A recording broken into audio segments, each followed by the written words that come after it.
noticias y ya recibimos con muchísimo gusto a Marcelo Bentos, quien es el director del Instituto de Promoción Económica y Social del Uruguay, el IPRO. Gracias por estar esta mañana con nosotros. Buenos días. Y un tema muy por el que, bueno, te estamos convocando acá para hablar, un tema muy sensible, que es el endeudamiento de las personas, pero ese endeudamiento que es de los sectores más populares y sobre todo cuando es excesivo, ¿no? Que eso también marca como una línea de país, cómo estamos en el endeudamiento.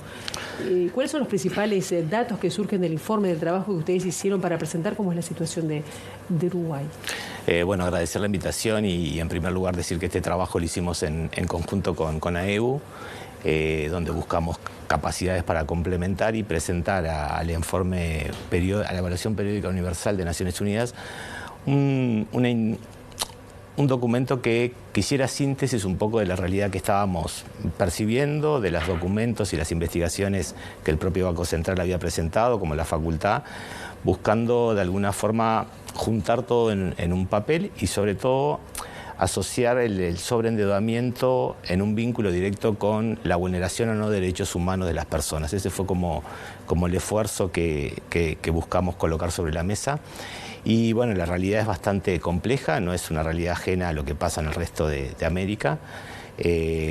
Básicamente hay 1.900.000 personas que hacen uso del sistema de crédito formal. De ese 1.900.000, según datos del Banco Central, de una investigación que realizó en mayo del 23, el 35%, es decir, más o menos 700.000 personas son deudores irrecuperables. Esa situación lleva a que esos deudores irrecuperables también, cuando vamos a ver cómo se conforma el tipo de deuda que adquirieron, básicamente se concentra en términos del 70-80% de esa deuda está causada o está relacionada directamente a gastos corrientes, es decir, al uso de la cotidiana, de la canasta básica para sobrevivir, a gastos mensuales o al pago de deudas o nuevos créditos, ¿no? Por lo cual genera un fenómeno... Pedimos crédito para tapar el que tenemos y así va creciendo esa deuda. Y cuando hiciste deudores irrecuperables, ¿qué podemos decir con respecto a eso? Es decir, que nunca van a poder pagar, que no van a poder, si mejoran de trabajo, no van a poder pagar. ¿Cómo describirías esa situación que viven, dijiste, 700.000? 700.000 uruguayos, sí. De alguna forma la categoría deudor irrecuperable es una categoría definida por el Banco Central, que son la categoría 5, que son aquellas personas que, superada tanto tiempo de no haber pago ninguna cuota, es decir, superado los 180 días, se los ubica a esa otra categoría y es lo que reportan los bancos al sistema, ¿no? Es parte de una nomenclatura que coloca, y eso también es lo que va construyendo la huella financiera de cada sujeto y directamente el costo del dinero para esa persona o la situación de riesgo de prestarle a esa persona. Eso genera que aquellas personas definidas como irrecuperables, claramente es muy difícil que el sistema formal de crédito le vuelva a otorgar un crédito, por lo cual tiene igual que seguir tomando crédito para poder seguir cubriendo los gastos mensuales, por lo cual empiezan a surgir o a promoverse mercados ilegales o informales para que eso suceda. Y ahí vuelve a aparecer una nueva vulneración de derechos, que es no solo el no acceso a un sistema de crédito formal, sino la incursión en nuevas tramas de crédito o de acceso a un financiamiento que trae consigo nuevas formas de cobro, nuevas formas de prestar, nuevas formas de cobrar. Los prestamistas que lo conocemos. Los prestamistas que siempre los conocimos, siempre existieron en el mundo. Los nuevos fenómenos de prestamistas que hoy tenemos ya son estructuras organizativas, ya tienen otros componentes y otras prácticas que también, como cualquier negocio, avanzan también en las formas de sus prácticas, ¿no? Quiere decir que hay amenazas y otro tipo de cuestiones. Usan las distintas herramientas que requieran para hacerse del capital que prestaron. Te quería preguntar, ¿cuáles son los montos, capaz que no de estas 700.000, que me gustaría saberlo, pero digo, en general, el monto por el que se endeuda una persona, que me imagino que debe ser variable, Pero son montos grandes. Bueno, capaz que ahí la situación de los montos, la media de montos de crédito promedio no la sabemos. Lo que sí sabemos que es un fenómeno que a nivel de cantidad de personas, son muchas personas las que están afectadas por esta temática, pero a nivel de impacto en el sistema financiero es insignificante. Es decir, no hemos tenido, como en otros países, vinculados a temas de endeudamiento, crisis bancarias o crisis de falta de recupero de carteras, ¿no? Es decir, acá no está en la agenda crisis de ningún banco, de ninguna otorgante de crédito que se ha fundido. ¿Y eso porque no sean importantes los montos o porque están afuera del sistema?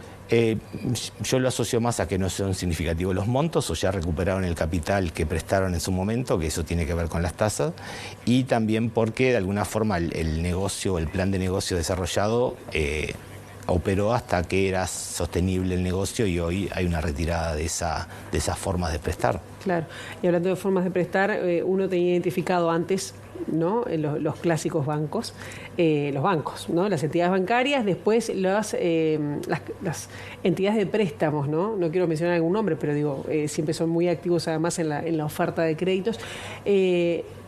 ¿Esos cómo se asimilan? Es decir, son parte del problema al ofrecer créditos fáciles a las personas. ¿Hay una regulación? Sí, en realidad hay, la ley de usura, la 12.221 creo que es, en realidad regula un poco las tasas promedio, tanto para las pequeñas empresas como para el consumo. Esa regulación también surge a partir de los promedios que las propias casas otorgantes y los bancos le brindan al sistema y lamentablemente ese tope que se buscaba en la usura, la ley no logró frenar un alza de esas tasas promedio en los últimos tiempos, por lo cual ahí hay algunas correcciones a hacer para evitar la colisión de intereses de los distintos actores en la regulación de las tasas. Pero, ¿las tasas promedio están ubicadas en cuánto? Las tasas promedios eso es una información por suerte que está disponible en el Banco Central. Cuando estamos hablando para pequeñas empresas, estamos hablando menos del 40% de interés. Cuando estamos hablando del consumo, estamos hablando del 40 al 100% de interés anual. Eso dentro del campo regulado. Lo que estamos viendo en el campo no regulado o en el campo informal, que las tasas alcanzan el 15.000% de interés anual. Es decir, pido 100 pesos y tengo que devolver. Y bueno, hay que hacer la cuenta. En realidad estamos hablando de 15.000 en un sistema de cobro, que es lo que se denomina al goteo o cuenta a cuenta, que de alguna forma al ser un pago diario, eso también invisibiliza el costo de la tasa. Igual creemos que es importante en términos de política pública, es decir, como las personas necesitan acceder a formas de financiamiento. Las distintas formas que la sociedad da de financiamiento no es solo responsable el que la otorga, sino el que evita darla, y por ahí de alguna forma más que cómo generamos alternativas reales para el acceso al financiamiento sostenible de las personas que así lo requieren, es parte de la discusión. Es decir, más allá de regular y garantizar que todos estemos dentro de planos formales de acceso al crédito, cómo la política pública visualiza esto como un problema y que tiene que estar transversalizando cualquiera de las otras políticas. Claro, porque ustedes además se plantean alguna serie de recomendaciones, pero no es fácil, me imagino, para muchas personas llegar al mercado formal y pedir un crédito, aunque sea de, no sé, 10.000 pesos. ¿O sí? ¿Por dónde irían las recomendaciones de ustedes? Bueno, en realidad me parece que es importante visualizar que los procesos financieros son una construcción de larga data. No es de un día para el otro que las personas o las empresas adquieren un endeudamiento, por lo cual estamos hablando de un proceso sostenido de 10 a 20 años que de alguna forma también tiene que ver con el acceso al crédito de personas que hasta ese momento no accedían al crédito.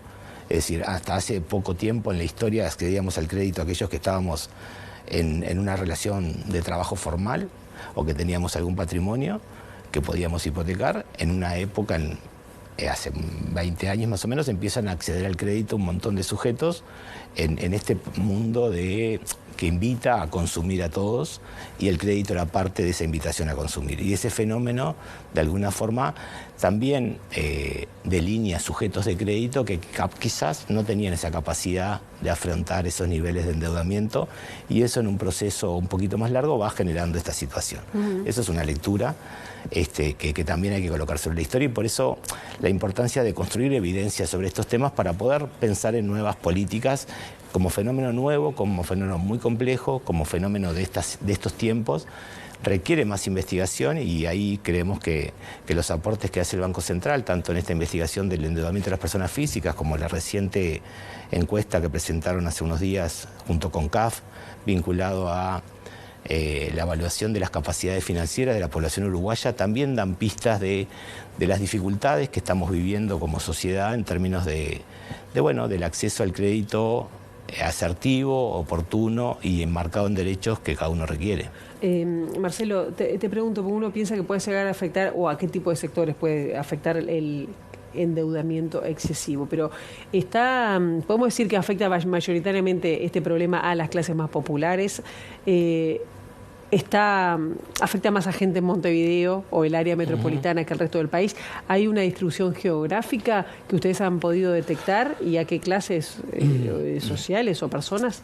Claramente los quintiles más bajos son los que requieren, por falta de ingresos, que es la primera causa de endeudamiento, es no contar con los ingresos necesarios todos los meses para cubrir los derechos básicos, por lo cual los quintiles más bajos son los que mayormente están endeudados, y son los que se endeudan a mayor tasa, es decir, son los que pagan más cara el costo del dinero, a diferencia de todos los otros quintiles.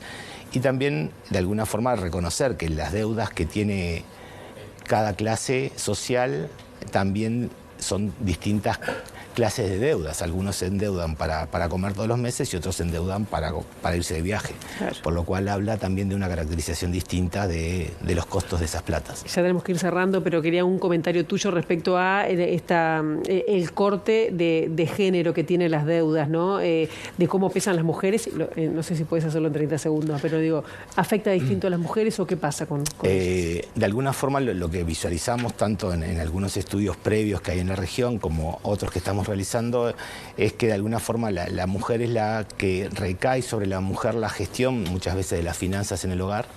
Esa gestión de las finanzas también implica la gestión de los créditos, de las deudas, de los pagos, y también es la que implica muchas veces, o hay evidencia empírica demostrada, que es la que termina tramitando situaciones de estrés, de presión, tanto por los cobradores, los recuperadores de cartera, como por la tensión que se instala en el hogar a la hora de contar con los recursos para cubrir las necesidades de todos los miembros del hogar. Por eso la mujer sí tiene un lugar particular, es un lugar también donde recae muchas de las responsabilidades sobre este tema de las deudas.